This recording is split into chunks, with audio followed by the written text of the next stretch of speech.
Birds in cinema go way back, as far back as the very inception of the medium, with Etienne Jules Mouret's early photographic series of birds in motion. The prominent place of birds in this history comes from our enduring fascination with flight. But this isn't exactly what birds have come to be known for in film.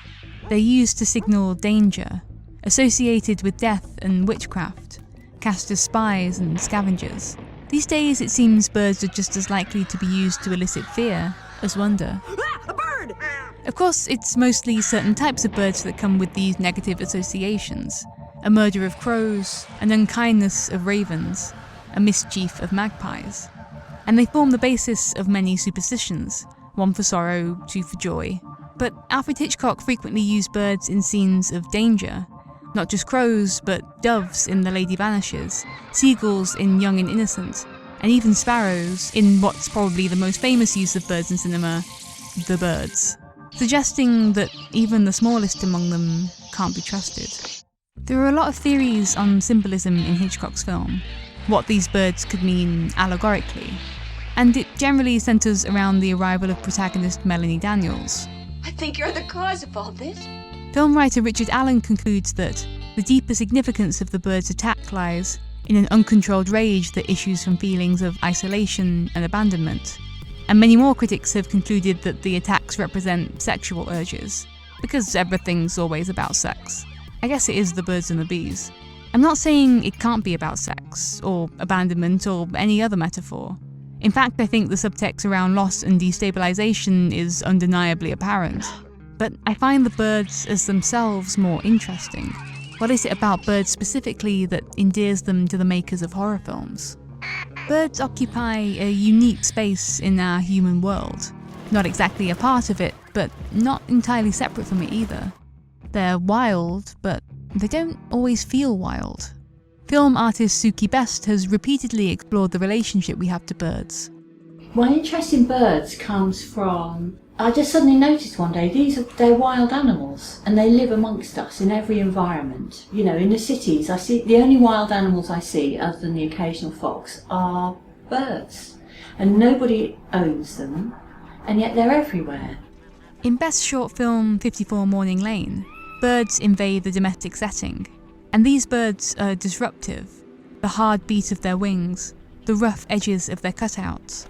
And this crude collage of the bird footage equally disrupts the film image, ensuring it's noticeably foreign to the source footage, which is taken from the 1941 film This Happy Breed. Best's response to Hitchcock's film is that birds have always been seen as potent symbols of the doom of man, and these are birds as nature amassed. An entire world that's erupting into murder and confusion, and which can't be reasoned with. Devoid of symbolism, I think it's just this chaos that is most frightening. In an article for The Guardian, Zan Brooks wrote that what stirs me the most about the birds is not what it puts in, but what it leaves out. There is no motor driving it, no music to tether it, and nothing to hold it aloft apart from that updraft of sensual atmosphere and existential dread. And there's a history of birds as a symbol of chaos in art.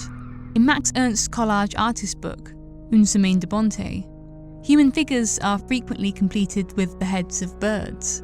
Bird-headed figures in mythology represent creation and rebirth, and I guess in some way this could stand in for Ernst's artistic creation, the rebirth of found images collaged into something new.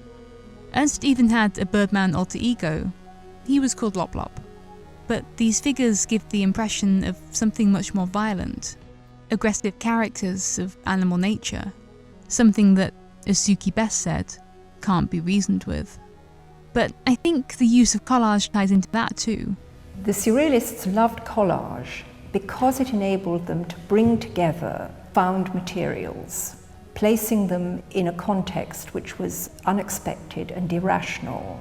So they were creating disorder out of an ordered environment.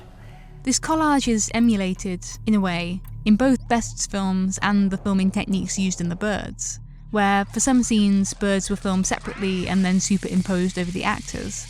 And also the film described by horror review website Bloody Disgusting as the best worst film you'll see in 2010, Birdemic.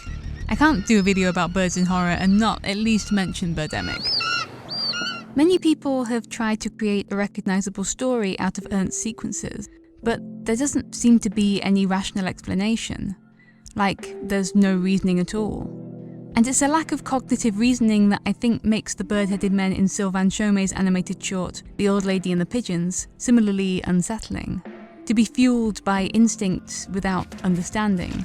A dance of repetition, acts played out, trance-like, as if on a predetermined loop.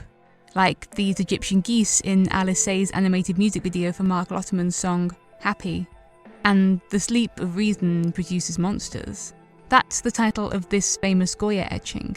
It features a host of nocturnal creatures, but it's an owl that sits most prominently on the figure's back. Lack of reason even accompanies birds' unique capability to mimic human speech, for they can only mimic the sound and not the meaning. Though these talking birds are generally represented as charming rather than sinister. Apart from one. In his philosophy of composition, Edgar Allan Poe wrote that in his mind there arose the idea of a non-reasoning creature capable of speech, and while he initially contemplated a parrot, settled on the raven. Poe's poem also introduces a connection that's become quite the staple of horror cinema: birds and windows, although recent iterations tend not to end so well for the bird. The tendency for birds to fly into windows might provide a convenient jump scare, but it also evokes an idea of invasion, of something outside trying to get in. It's a sudden, violent awareness of this separation. Regarding the horrific potential of birds, crows and ravens are an obvious choice, but even sparrows can be threatening if you leverage this transgression of outside and inside.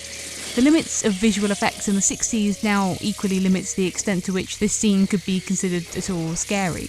But I think just the idea of wild animals in your house is an effectively unsettling one. Like it's a personal violation. And in these works, they bring with them the things we'd rather keep out. Chaos, wilderness, death. Equally, transplanting a domestic scene into a wild environment reveals a persistent vulnerability to these forces. Greta Alfaro's film In Ictu Oculi, meaning in the blink of an eye, is a tableau of human demise. The banquet is a scene we can recognise as a shorthand for refinery. Society at its most ordered, most controlled, most protected. But it's no less subject to time, destruction, and death. Like the raven's refrain, nevermore, this loss, or threat of loss, becomes tangible. Suki Best has said that it seemed impossible to use birds in any visual imagery as themselves, so I embraced them as symbols. And maybe, with so much folklore built around them, birds never can just be themselves. But I think what they can mean allegorically, familiars, spies, mischief makers, harbingers of death and destruction, stems from what they are. These wild animals that inhabit our domestic spaces. Something that can be beautiful, but also threatening. In his essay on Ernst Une Semaine de Bonté, Keith Newton ends with a quote from painter Nia Rauch. It seems to me that I am drawn back further and further. The elements from distant periods are knocking on the door and want to be let in. Newton continues, when I read that, I think of Max Ernst, that he could have said something similar. I hear knocking too, and I'm scared by it. Everything wants to be let in, to be let back in.